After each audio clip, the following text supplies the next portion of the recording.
free dan free directive ya. Nah, sekarang masuk ke materi yang berikutnya. Oke ya, slide berikutnya. Nah, gimana sih kita melakukan wawancara ya gitu. Nah, karena ketika kita melakukan wawancara bisa jadi kita menghadapi orang yang di luar ekspektasi kita, gitu ya. Atau si itu yang kita hadapi tidak sesuai dengan bayangan kita sebelumnya. Nah, seperti tadi saya bilang di awal, bisa jadi kita bertemu, kita ngebayangin orangnya tuh akan talkative ya, banyak cerita, banyak ngomong. Tapi bisa jadi mungkin kita bertemu dengan orang yang susah untuk dia mengungkapkan sesuatu, atau bahkan mungkin dia nggak mau mengungkapkan sesuatu, gitu ya. Nah, minggu lalu saya lupa di kelas yang mana, ada yang bertanya, Bu, kapan kita menggunakan teknik free directive interview, free interview atau directive interview? Nah, saya waktu itu jawab bahwa itu tergantung situasi kalian dihadapkan pada situasi yang seperti apa. Nah, yang harus kalian tekankan adalah jangan sampai kalian terpaku hanya dengan satu teknik interview aja, gitu ya. Jadi misalnya saya mau wawancarai, di depan saya ada Reni sama Muhammad ini Reza ya, gitu ya. Nah, saya di awal misalnya pakai tekniknya adalah apa itu directive interview misalnya ya. Nah, pas saya lihat situasinya, wah misalnya nih Reni harus banyak digali nih gitu ya, banyak hal yang harus saya perdalam nih dari Reni karena Reni orangnya kalau ngomongnya sepatah-sepatah misalnya gitu ya, nggak semuanya diceritakan.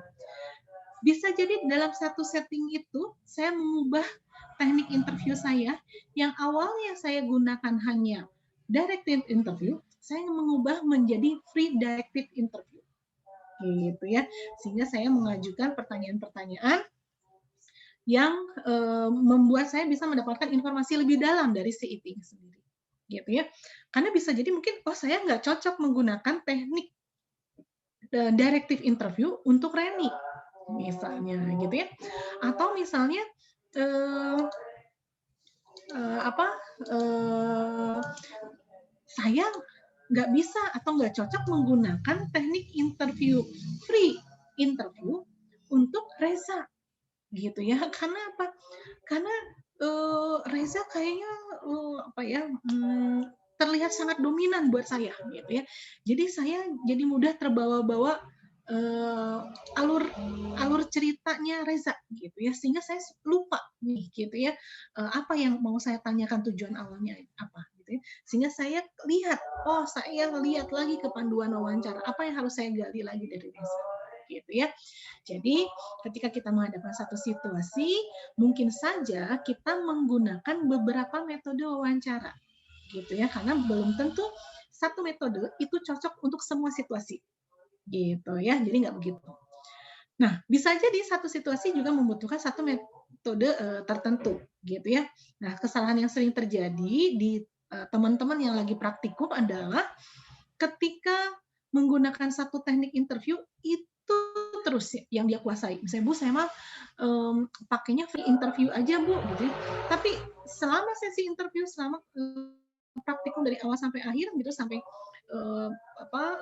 di luar praktikum pun misalnya hanya menggunakan metode free interview tanpa persiapan apapun, gitu ya. Nah, itu keliru, gitu ya, karena kita akan menghadapi orang-orang yang beragam, orang-orang yang berbeda. Jadi kita harus selalu siapkan diri, selalu persiapan antisipasi bahwa kita akan menghadapi orang-orang yang berbeda dan bisa jadi lebih sulit, gitu ya.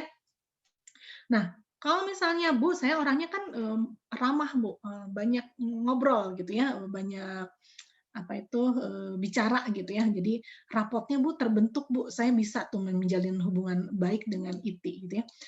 Nah, belum tentu kemampuan kalian membangun hubungan baik dengan IT itu akan membuat kalian menjadi ahli di dalam wawancara.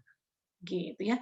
Jadi kemampuan kalian dalam membangun good rapport itu hanya salah satu yang bisa mendukung keberhasilan interview. Jadi tetap saja keberhasilan interview diawali dari bagaimana kalian mampu membangun raport yang bagus dengan si IT dan bagaimana kalian mengajukan pertanyaan yang tepat ke IT-nya sendiri. Gitu ya.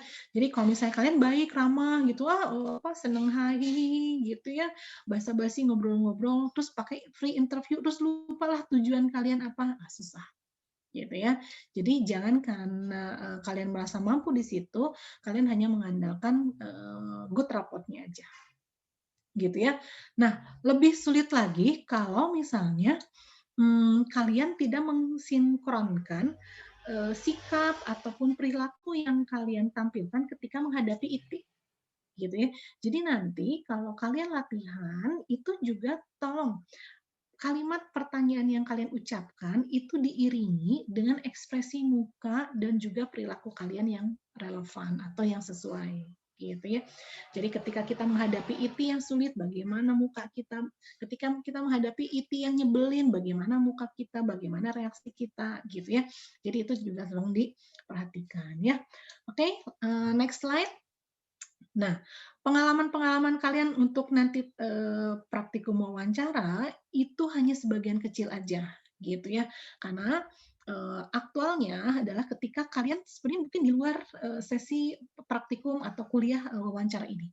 Jadi ketika kalian misalnya untuk di kampus kalian apa itu KKU misalnya ya, puspen atau skripsi atau mungkin kalian bantuin dosen kalian dalam melakukan penelitian atau kalian dimintai tolong untuk melakukan wawancara gitu ya. Nah, itu adalah skill itu. Jadi kalau ada kesempatan ya, misalnya ada kakak kelas kalian atau ada saudara kalian atau ada teman kalian yang mengajak kalian atau minta bantuan kalian untuk wawancara, kalian jangan nolak. Ya, iyahin aja dulu gitu ya, sambil kalian belajar. Karena apa? Karena skill kalian melakukan wawancara itu akan terbangun ketika kalian terus-terusan mengasah kemampuan dan keterampilan wawancara. Gitu ya. Kalian akan terbiasa menggunakan free interview directive misalnya ketika kalian memang sering melakukan itu.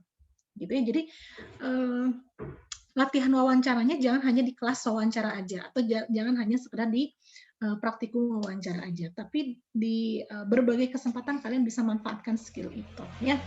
Oke, nah syarat-syarat kita melakukan wawancara adalah relevan.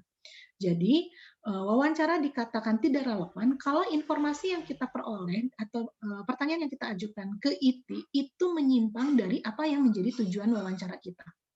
Jadi kalau misalnya saya tanya Reni terkait dengan temanya kepuasan misalnya ya, kepuasan bersekolah, kepuasan berkuliah di Unjani, misalnya saya mau mengajukan tema itu untuk Reni, tapi ternyata informasi yang saya peroleh adalah informasi bahwa Reni hobinya makan seblak gitu ya.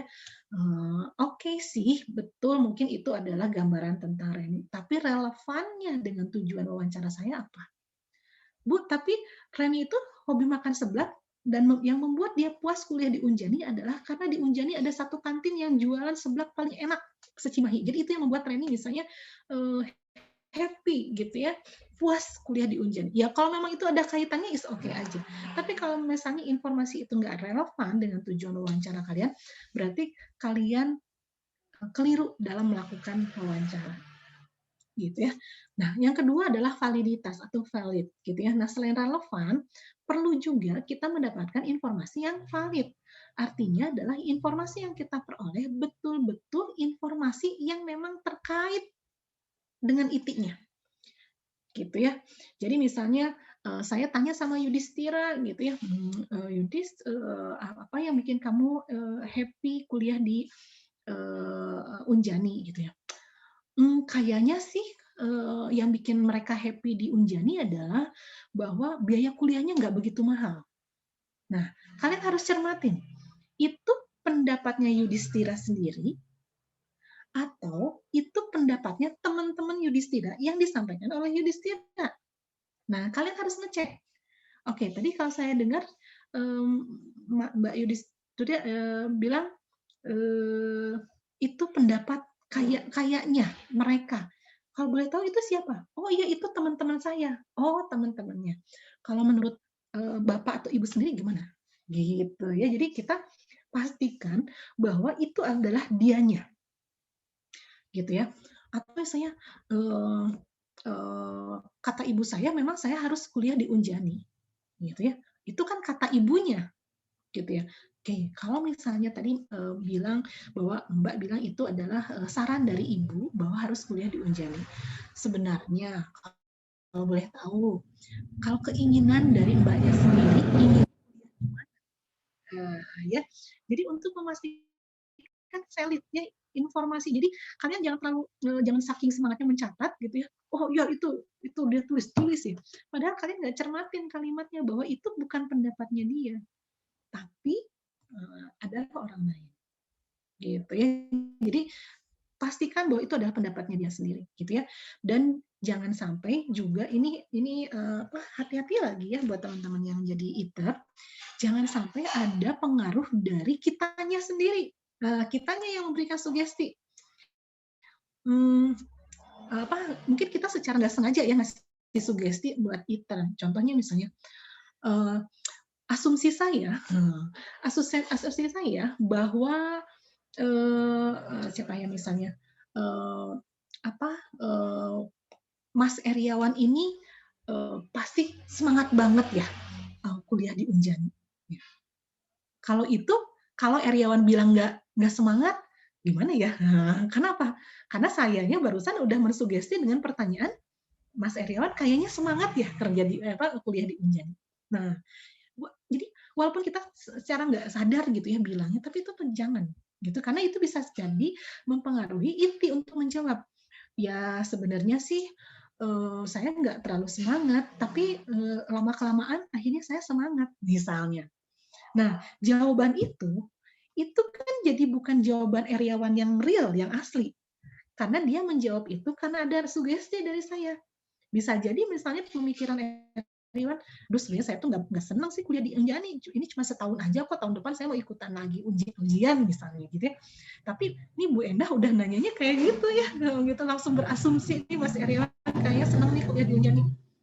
Ya kenapa enggak saya bilang ya iya sih saya senang juga, tapi ya jadi hati-hati juga kita dalam bertanya gitu ya. Jangan sampai bahwa akhirnya kita yang mensugesti.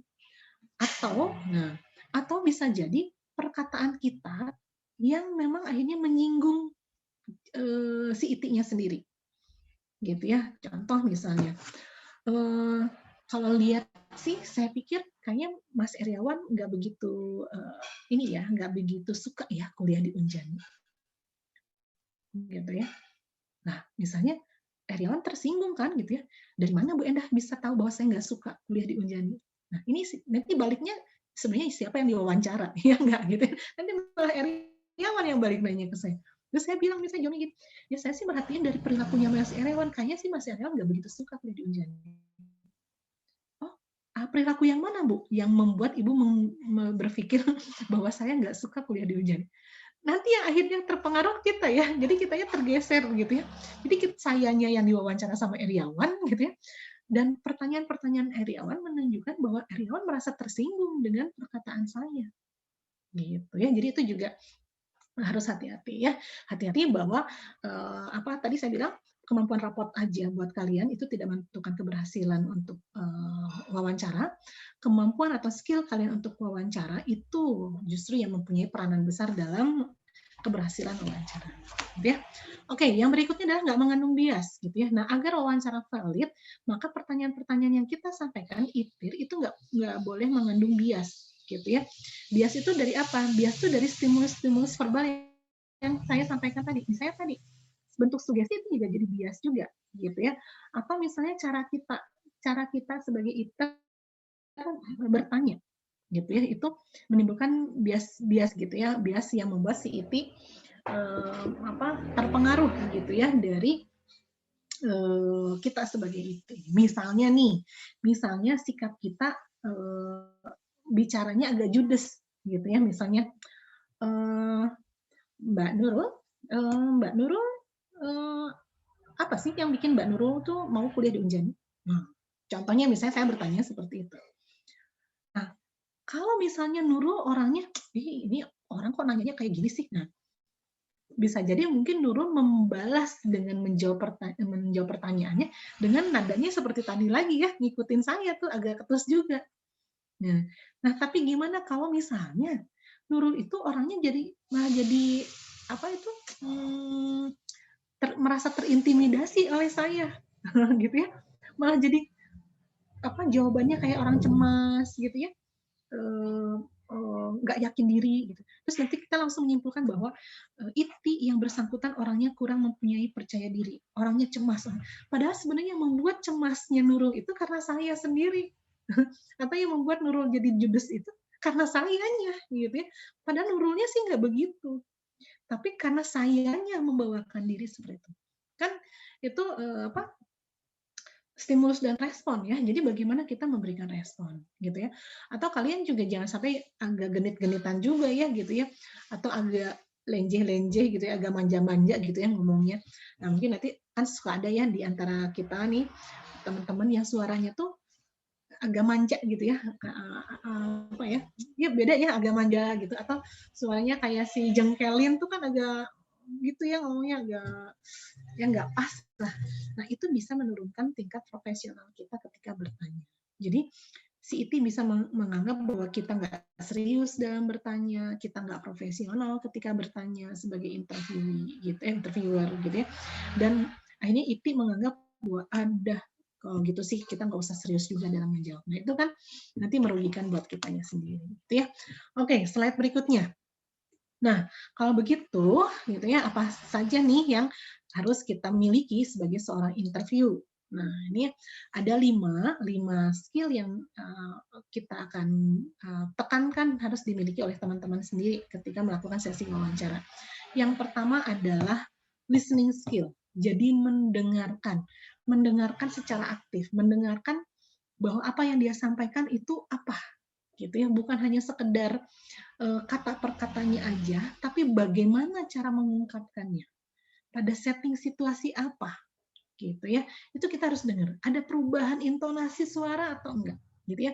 Terus juga kata-kata yang diungkapkan oleh IT juga itu kita harus cermati. Gitu. Jangan sampai nanti kita sibuk nulis gitu ya. Terus maaf Mbak Getar, tadi Mbak Getar jawabnya apa ya?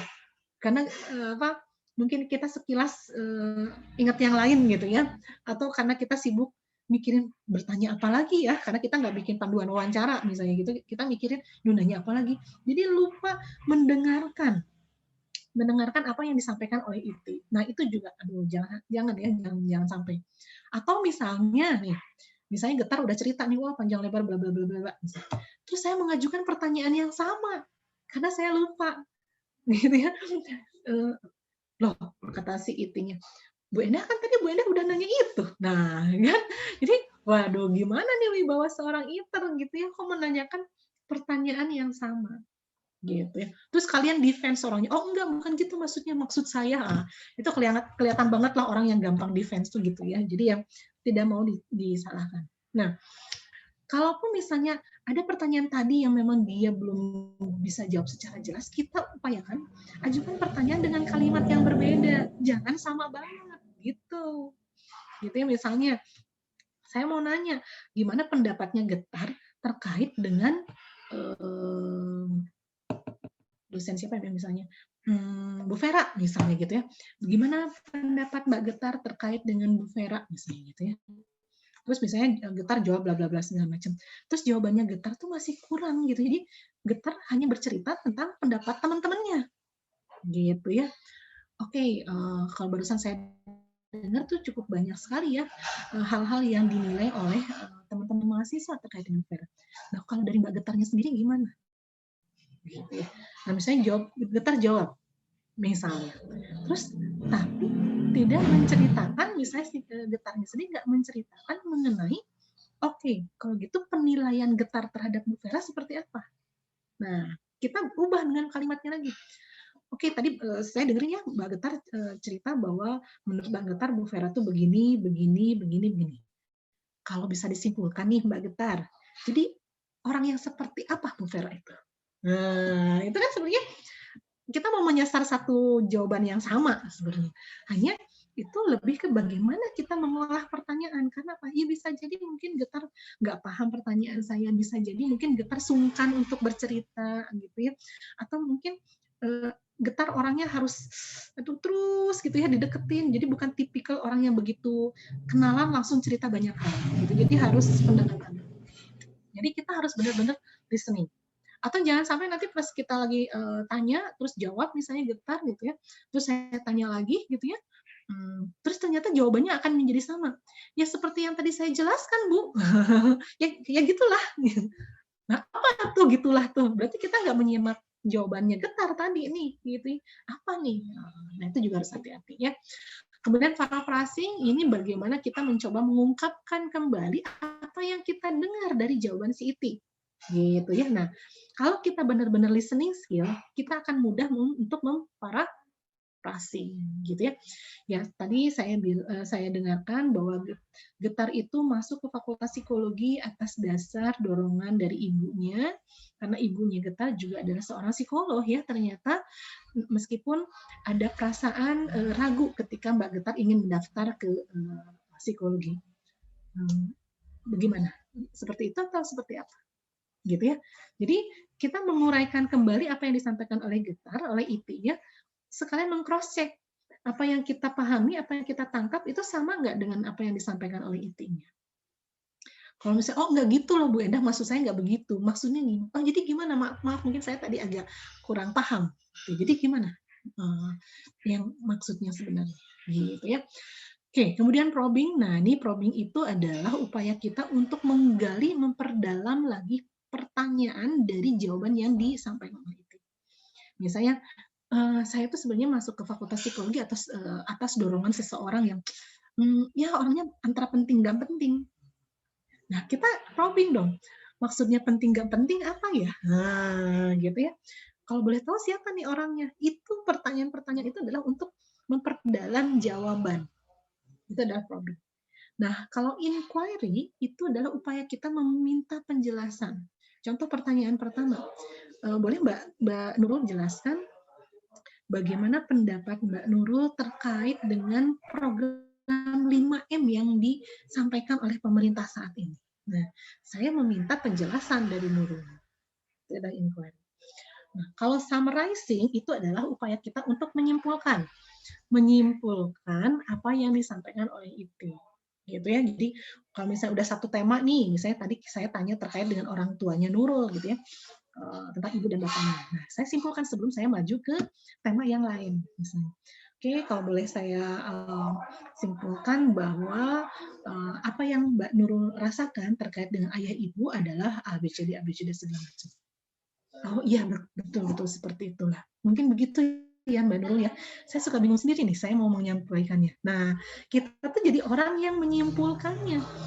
Kan kadang mungkin banyak hal yang ada di kepala kita ya, kita pengen cerita segala macam. Nah, kita sebagai orang yang menyusun lagi pemikiran-pemikiran itu menjadi lebih runtuh. Ya. Oke, next slide. Nah, mudah-mudahan itu singkat cerita singkat terkait dengan teknik interviewnya. Kalian coba perdalam dan gali lagi ya. Oke, slide selanjutnya. Nah, yang pertama kita akan bahas tentang listening skill, gitu ya. Bagaimana kita mencoba mendengarkan.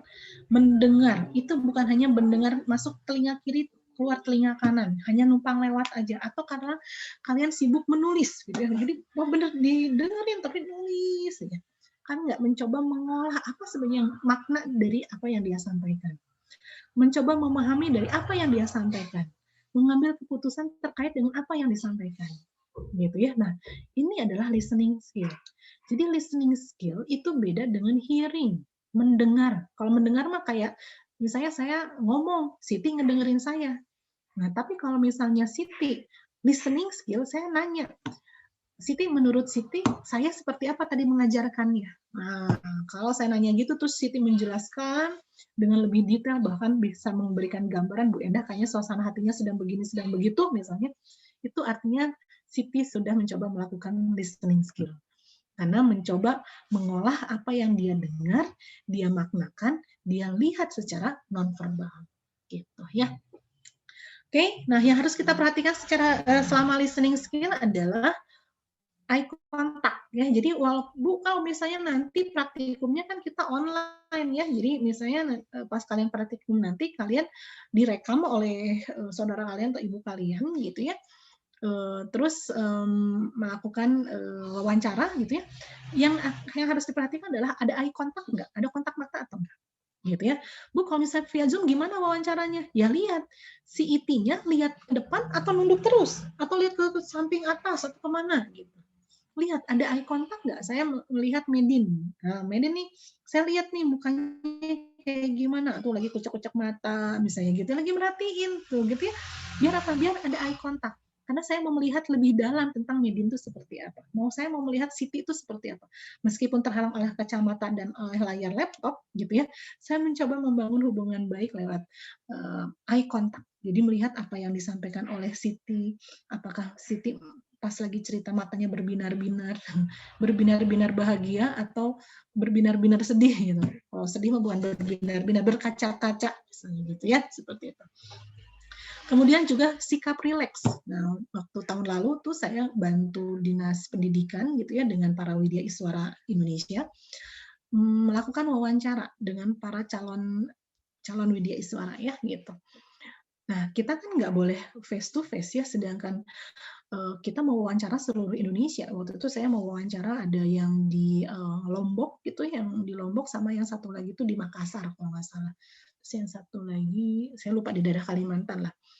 Nah, yang kita perhatikan adalah meskipun di layar Zoom kayak gini, yang kita perhatikan adalah sikapnya.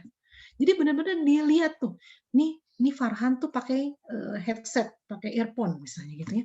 Nah, cara menggunakannya gimana? Gitu ya. Terus dia di ruangan seperti apa? Gitu ya.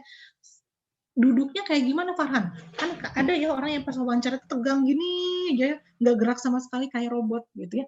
Ada yang goyang-goyangnya, ada kan orang-orang yang kalau ngomong tuh suka goyang-goyang badan ya. Nah, ini siapa nih ya kalau yang ngomong tuh gerak sini, gerak sini. Jadi kita mau eye contact aja jadi ikut pusing ya karena ngikutin gerakan badannya dia.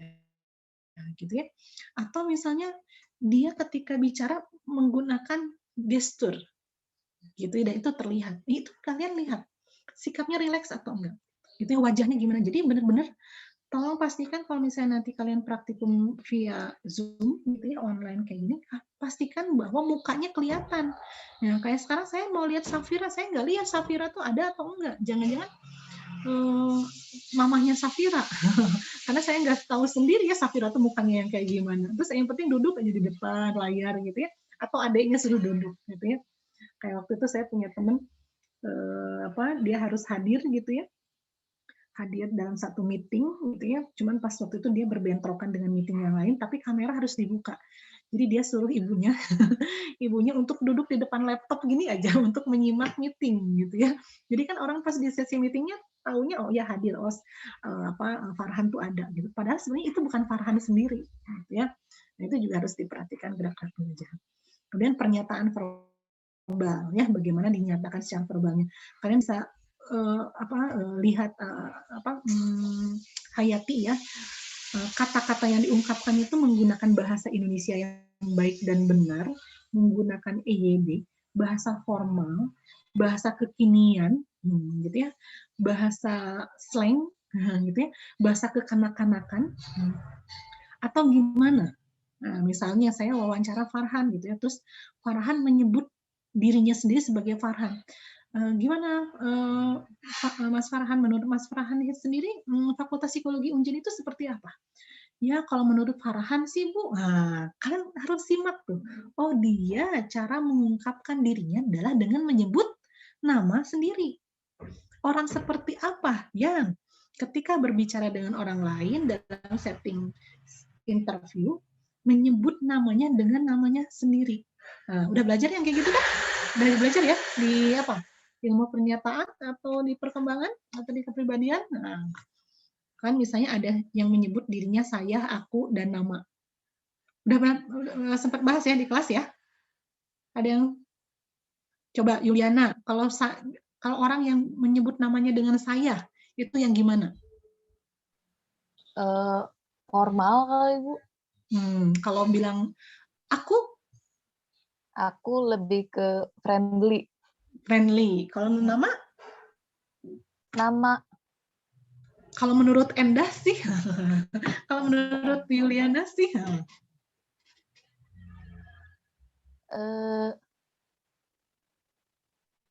kekanak-kanakan? Yap, betul. Gitu.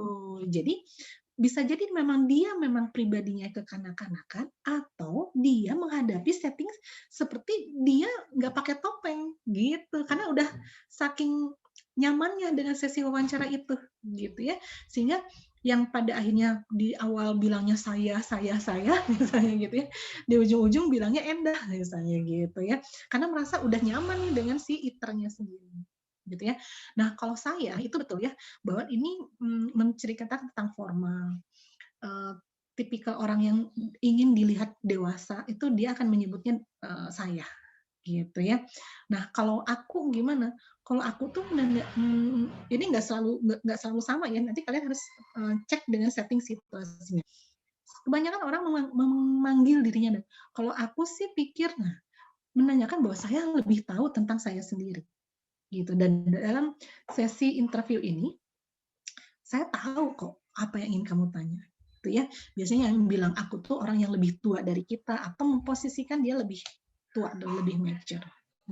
Nah, biasanya anak-anak, orang-orang yang bilang aku tuh bisa jadi anak kecil, ya, atau memang dia menghadapi orang yang menurut dia levelnya di bawah dia, level entah secara usia atau secara pendidikan. Aku pikir sih, aku pikir Safira tuh orangnya seperti ini kok. Aku tahu, gitu ya. Jadi itu yang nanti kalian harus maknakan lagi ya. Oke, slide berikutnya. Nah, kemudian tentang paraphrasing. Paraphrasing itu disebut juga perception checking. Jadi bagaimana kita mengecek, memastikan bahwa apa yang kita pahami itu sesuai dengan apa yang diungkapkan oleh IT. Jadi menguraikan kembali apa yang disampaikan oleh IT dengan tetap memperhatikan isyarat dari interviewee, gitu ya. Jadi kalian meskipun kalian ulang kembali dengan kalimat yang sama, tapi bagaimana si Iti mengungkapkannya, gitu ya. Apakah dengan suara yang pelan, misalnya, kalau tadi saya dengar ini Mbak Yuliana bilang bahwa Mbak Yuliana itu merasa sedih sekali dengan peristiwa yang kemarin terjadi. Bagaimana? Apakah memang begitu, Mbak? Nah, gitu ya. Jadi kita mencoba memaknakan si ekspresi yang disampaikan oleh Iti. Nah, kalau misalnya apa yang kita sampaikan itu keliru misalnya, kata Yuliana, oh enggak Bu, saya tuh sebenarnya enggak sedih gitu ya. Saya tuh malah seneng banget kemarin kejadian begitu. Karena itu bisa membuktikan loh. Oh oke. Jadi kita bisa tahu, oh saya mungkin salah tangkap tadi. Atau mungkin bisa jadi si itinya memang tipikalnya adalah tipikal yang mau cerita sedih, senang, marah, apapun nadanya sama. Ada ya yang misalnya ya gitu dia mah orangnya lempeng gitu ya, atau sesuatu yang membahagiakan aja dia ceritakan sampai berkaca-kaca gitu ya, kan ada juga yang begitu ya. Nah jadi ini juga sebagai bentuk perception checking, jadi persepsi kita sama nggak dengan apa yang dipersepsikan oleh si IT-nya sendiri ya. Oke, next lagi apa? Nah, yang berikutnya adalah kemampuan di dalam melakukan inquiry. Ya, jadi inquiry itu adalah pertanyaan-pertanyaan yang kita ajukan kepada IT untuk meminta penjelasan terkait dengan apa yang ingin kita pahami dari si IT, gitu ya. Inquiry-nya, misalnya tadi siapa Nurul tuh udah cerita pengalaman dia sebagai anggota Karang Taruna, misalnya gitu ya. Oke, bisa Mbak Nurul ceritakan apa yang menjadi latar belakang dulu Mbak Nurul masuk ke dalam kelompok Karang Taruna itu. Nah, pertanyaan saya yang saya ajukan itu pertanyaan awal inquiry gitu ya, yang merupakan upaya saya untuk mendapat jawaban lebih gamblang gitu ya terkait dengan cerita yang sudah disampaikan oleh si Nurul tadi gitu ya. Jadi mengajukan pertanyaan baru itu inquiry. Kalau probing, nah slide berikutnya, kalau probing itu adalah bagaimana upaya kita untuk memperdalam lagi gitu yang mendapatkan penjelasan. Misalnya tadi Nurul udah cerita, oh alasan saya masuk ke Karang Taruna adalah untuk saya bisa kenal dengan teman-teman gitu ya. Kita minta penjelasan, loh emang selama ini kan nggak kenal gitu. Nah saya tanya, maksudnya kenal gimana Mbak Nurul kalau boleh tahu? Nah itu adalah probing. Probing juga bisa misalnya saya hanya memberikan respon, Oh ya begitu ya Mbak Yuliana? Iya Bu Endang, jadi saya tuh selama ini jadi saya mendorong Yuliana untuk cerita lagi, padahal saya hanya ngomong, "Oh iya," gitu ya. Atau misalnya, "Oh oh ya ya ya ya, oh gitu," atau, terus gimana?" Nah, misalnya saya nanya gitu ya, Yuliana udah cerita panjang, "Terus gimana lanjutannya?" "Wah menarik sekali ya." "Iya dong, cerita saya sih pasti menarik." Itu juga bentuk, gitu ya. Jadi upaya untuk probing. Jadi upaya probing itu adalah kita mendorong IT untuk cerita lagi. Ayo dong cerita lagi, gitu ya. Dan itu juga menandakan bahwa kita memperhatikan apa yang disampaikan oleh IT, gitu ya. Meningkatkan hubungan interpersonal. Jadi kita menjadi sangat tertarik gitu ya dengan si IT-nya, gitu ya, dengan apa yang disampaikan oleh IT, dan kita fokus permasalahan itu yang akan kita perdalam tanpa menimbulkan bias, ya. Oke, lanjut. Terakhir itu adalah terkait dengan oke ya, probing ya. Nah, kalau probing itu biasanya singkat-singkat ya, nggak panjang-panjang, lebih ke untuk maksudnya tuh apa sih, gitu ya. Bisa jadi mungkin kita hanya, jeda gitu. Jadi pas setelah nanya dia jawab, terus kita, mmm, oh gitu ya, atau misalnya kita nunggu sepertinya dia mau cerita lagi nih, cuman dia, lagi tarik nafas gitu ya. Nah, itu juga bentuk probing, gitu ya. Pemanfaatan jeda yang sifatnya menantikan atau memberikan kesempatan IT untuk melanjutkan pembicaraan, gitu ya. Untuk apa? Ya tadi, lanjutin lagi tuh cerita yang tadi, gitu ya, seperti itu. Oke, selanjutnya summarizing. Nah, kalau summarizing ini adalah bagaimana kita mencoba merangkum apa yang disampaikan oleh IT, baik itu yang lisan maupun yang non lisan verbal gitu ya, non verbal gitu ya, dan itu akan memberikan insight bagi si IT-nya sendiri gitu ya. Oke, kalau saya tadi dengarkan nih penjelasan dari Mbak Yuliana, wah kayaknya Mbak Yuliana tuh semangat sekali ya, antusias sekali ya gitu ya, sampai tadi wah bercerita dengan banyaknya teman-teman selama kuliah di Psikologi Unjani dan juga aktivitas-aktivitas yang dilakukan selama kuliah di Unjani. Nah, saya mengungkapkan itu karena apa? Karena misalnya Yuliana tuh ceritanya tuh panjang, gitu ya, lebar, banyak, gitu ya. Terus nadanya tuh suara yang antusias, semangat, berbinar-binar, gitu ya. Wah, kayak happy banget sampai ada ketawanya, senyumnya. Itu juga satu bentuk bagaimana kita mencoba summarizing, menyimpulkan gitu ya dari apa yang dikatakan oleh IT secara verbal maupun non verbal gitu ya. Terus misalnya Yuliana cerita, oh ya saya happy banget ya Bu Endah ya gitu ya. Iya, kelihatan dari mana ya? Kelihatan aja barusan setiap cerita tuh selalu Mbak Yuliana ada senyum-senyumnya misalnya gitu ya. Jadi itu yang membuat kenapa anak psikologi dibilangnya adalah mampu membaca pikiran orang ya, karena kita juga mencoba menggabungkan apa yang kita lihat secara apa yang kita dengar secara nonverbal dan apa yang benar-benar tadi ya listening aktif gitu, aktif listening, dengerin ini nada suaranya berbeda gitu ya, ada perubahan, terus antusiasme ketika bercerita juga seperti apa gitu ya. Oke, itu aja kali ya bahannya ya? Atau masih ada? Nah, oke. Ya, kalau misalnya